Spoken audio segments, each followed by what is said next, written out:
Have you ever pondered what Romans 8:28 truly means for your life?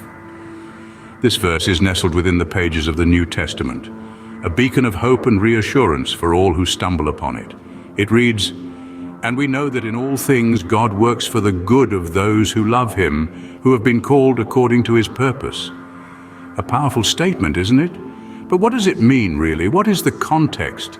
And how can we apply its wisdom in our daily lives? This verse is found within the Epistle to the Romans, written, as many believe, by the Apostle Paul. The letter is a theological masterpiece addressing a wide range of topics from sin and salvation to the nature of God's love. Romans 8:28 is part of a larger discussion about suffering and the hope we have in Christ. The verse itself is a promise, a divine assurance that no matter what we go through, God is working towards something good for those who love Him. But what does it mean to be called according to His purpose? This phrase suggests that we all have a role to play in God's grand design. It's not just about believing in God or being good people. It's about aligning our will with His, seeking His purpose for our lives and striving to fulfill it. It's about embracing the journey with all its ups and downs, knowing that every step brings us closer to the divine purpose God has set for us. This verse is not a promise of a life free from hardships. On the contrary, it acknowledges that life can be tough, that we will face trials and tribulations. Yet it reassures us that these trials are not in vain. They are part of a larger plan, a divine blueprint that ultimately works for our good. So, we're about to dive deeper into this verse to extract its essence and its impact on our lives. Through this exploration, we hope to gain a better understanding of Romans 8:28 and learn how to apply its profound wisdom in our day-to-day existence. The first part of the verse says, "And we know that in all things God works for the good of those who love Him." This line, filled with wisdom and faith, is a compelling proclamation of trust in God's goodness and providence. Imagine that.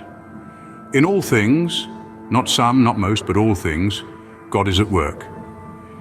This is an assertion of an active God, not a passive observer. He isn't simply watching the world go by from a distance. Instead, He's intimately involved in the fabric of our lives, weaving together events and circumstances, even the ones that might seem insignificant or negative at first glance. This part of the verse also highlights the condition of this divine intervention, those who love Him. It speaks to those who have a relationship with God, those who cherish Him and hold Him dear in their hearts. It's a love that's reflected in our thoughts, words, and actions. It's a love that's manifested in our obedience to His commands and our desire to live according to His will. But what does it mean that God works for our good?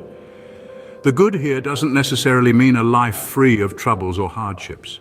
Instead, it's about spiritual and moral good.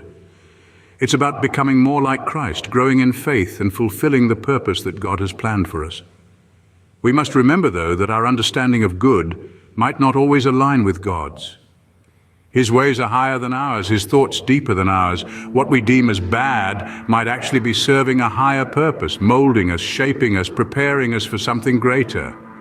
This part of the verse, then, is a statement of faith. It's believing that even when things don't go as planned, when life throws curveballs our way, God is still at work, turning every situation, every circumstance for our good.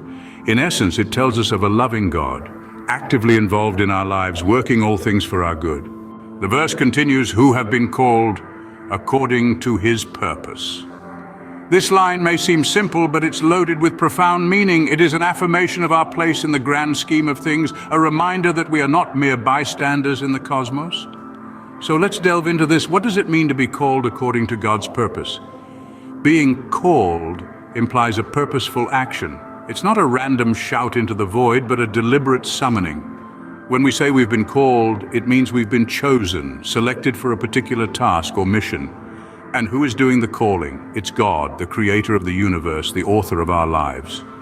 Now let's focus on the second part of this phrase, according to His purpose. This means that our calling isn't arbitrary. It's not a roll of the dice or a spin of the wheel. It's according to a plan, a divine blueprint, if you will. God's purpose is a concept that has intrigued theologians, philosophers, and ordinary folks alike. It's the idea that there's a divine plan, a grand narrative that we're all a part of. We may not always see it, especially when we're in the thick of our struggles, but it's there. It's like a tapestry.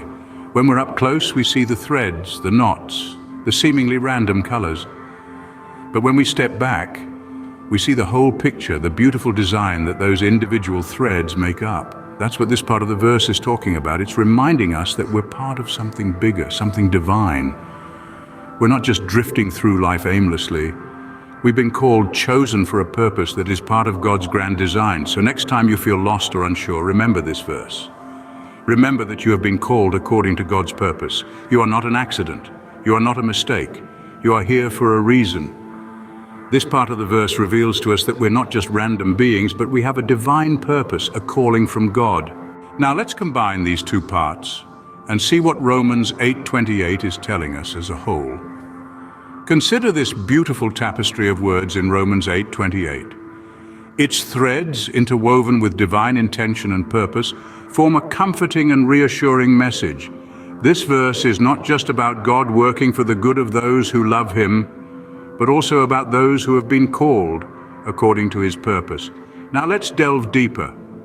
The first part of the verse says that in all things God works for the good of those who love Him. That's an uplifting promise right there, but there's more. The second part adds that this is true for those who have been called according to His purpose. This call is not a casual invitation, but a divine appointment, a purposeful decree. So how do these two parts connect? Well, it's like two sides of the same coin. On one side, we have God's unwavering promise to work for our good. On the other, we have the divine call that aligns us with His purpose. This verse is telling us that God's work for our good is not arbitrary. It is intimately tied to His purpose for our lives. It's a purpose that goes beyond our immediate understanding. It's a purpose that weaves through our joys, our sorrows, our victories, and our defeats. It's a purpose that is woven into the very fabric of our existence. So what reassurance does this verse offer? It offers the reassurance that no matter what we're going through, God is intimately involved. He's not just a distant observer, He's an active participant. He's working behind the scenes, orchestrating events, aligning circumstances, all for our good and in accordance with His purpose. It's a reminder that even when things don't make sense, even when life seems chaotic, we're not alone. We're part of a bigger plan, a divine purpose. And in that, we find our reassurance, our hope, our comfort. And so Romans 8:28 offers us a profound message of God's love, involvement, and purpose in our lives. So what's the big picture here? What does Romans 8:28 mean for our everyday lives? When we look at the verse in its entirety, we can see a profound promise. It's a promise that in every circumstance, whether it's joyous or challenging, God is at work. He's not just observing from a distance, but actively working for the good of those who love Him. It's a promise that can bring comfort and reassurance in times of uncertainty or hardship, reminding us that God's plan is always at play. But the verse also requires something of us. It calls us to love God, to seek His purpose in our lives. This isn't always easy. It means sometimes putting aside our own desires or plans and instead seeking to understand and fulfill God's will. It might mean stepping out of our comfort zones or making difficult decisions, but the reward is immeasurable.